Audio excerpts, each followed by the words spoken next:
नमस्कार, अशोक कुलकर्णींच्या चॅनलवर तुमचं स्वागत आहे. आम्ही आज हा पनीर मेकर मागवलेला आहे आणि यामध्ये आज आम्ही पनीर करून बघणार आहोत. चला तर मग बघूया यासाठी काय साहित्य लागतं.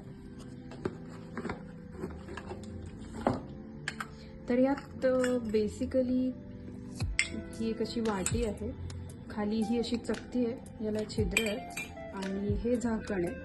सो 3 पार्ट्सपासून बनलेला हा पनीर मेकर मी मीशोवरून मागवले. लागणार आहे 2 दुधाच्या पिशव्या, या अर्ध्या लिटरच्या 2 पिशव्या आहेत.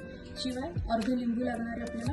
तर हे दूध आम्ही फोडून पातेल्यामध्ये काढलं आहे. पातेला गॅसवरती चढवलं आहे. याला आता छान एक उकळी येऊ द्यायची आहे, नॉर्मलची उकळी. आणि दूध उकळायला आलं की त्यामध्ये आपण लिंबाचा रस. तर दूध आपल्याला फाडायचं आहे. दूध फाडण्यासाठी आयदर आपण व्हिनेगर वापरू शकतो किंवा आमच्याकडे लिंबू आहे तर आम्ही लिंबू वापरणार आहोत. पण लिंबू आपल्याला असं नाही घालायचं दुधामध्ये, कारण लिंबू खूप आंबट असतं आणि त्यामुळे पनीरला थोडीशी आंबट चव राहू शकते. तर आपण सगळ्यात आधी ह्याच्या बिया काढून घेणार आहोत आणि ह्या लिंबाचा रस एका वाटीत काढायचा आहे. आपण एक मिश्रण तयार करून घेणार आहोत. लिंबाचा रस आणि तेवढंच त्यामध्ये पाणी. हे असं आपल्याला एक मिक्सचर तयार करायचं आहे आणि चमचानी हे थोडं उकळी आल्यानंतर ओतत राहायचं. आपण हे लिंबू आणि पाण्याचं जे मिश्रण बनवलं आहे हे आता थोडं दुधात घालणार आहे आणि अंदाज बघून वाढवायचं. बघा दूध फाटायला सुरुवात झाली. फाटून आता असं दिसायला लागलेलं आहे. हे बघा पाणी आणि दूध वेगळं झालेलं आहे. हे बघा पाणी वरती आलेलं आहे. तर आता पण गॅस चालू आहे. हा गॅस 1-2 मिनिटं असंच चालू ठेवायचा. हे ढवळत राहायचं जोपर्यंत हे पाणी आणखी क्लिअर होत नाही. हे ढवळत राहूया.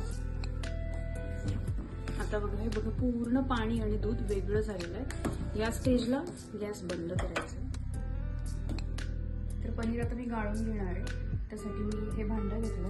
ह्याच्या आतमध्ये ही चकती घालायची आहे आणि हे असं टोपल्यात ठेवून घेते, कारण मी पनीर ह्यामध्ये ओतणार आहे तर पाणी इकडे तिकडे जायला नको, म्हणून मी हे असं सध्या टोपल्यात ठेवलेलं आहे. नंतर त्याला थोडी हाईट देऊन पाणी पण वेगळं करू शकतो.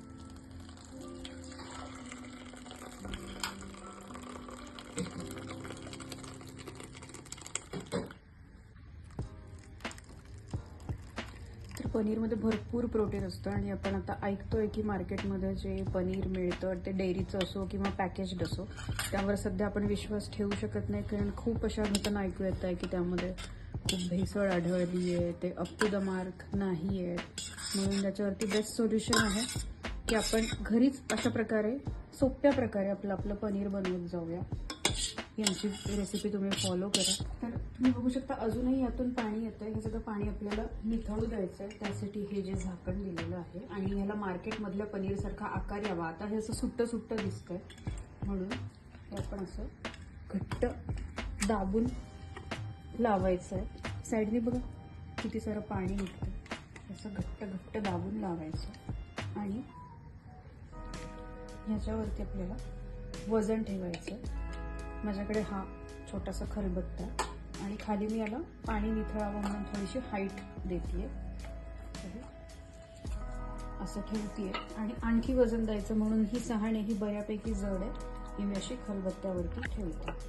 आता हे आपल्याला असंच अर्धा तास ठेवायचं आहे. अर्ध्या तासात या छिद्रांमधून सगळं याचं पाणी निघून जाईल आणि मग आपलं पनीर रेडी होईल. तर अर्धा तास झालेला आहे. आता आपण हे सगळं उघडून बघूया की आपलं पनीर कसं झालेलं आहे. झाकण असं थोडंसं ओढून काढावं लागेल. तुम्ही बघू शकता.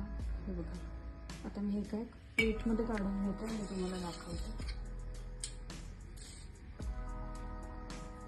डिस्क काढायची आहे.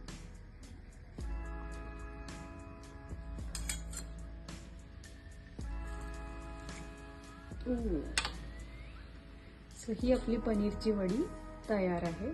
तुम्हाला स्क्वेअर हवं असेल तर तुम्ही असं कट करून घेऊ शकता आणि हे एकदम सॉफ्ट बनतं. हे बघा, मी एक तुकडा तोडून दाखवते. एकदम आणि सॉफ्टनेस बघा. याला पाण्यात स्टोअर करायची सुद्धा गरज नाही, इतकं सॉफ्ट असं बनलेलं आहे. उद्या आम्ही याची पनीर भुर्जी करून खाणार आहोत. सो तुम्ही बनवून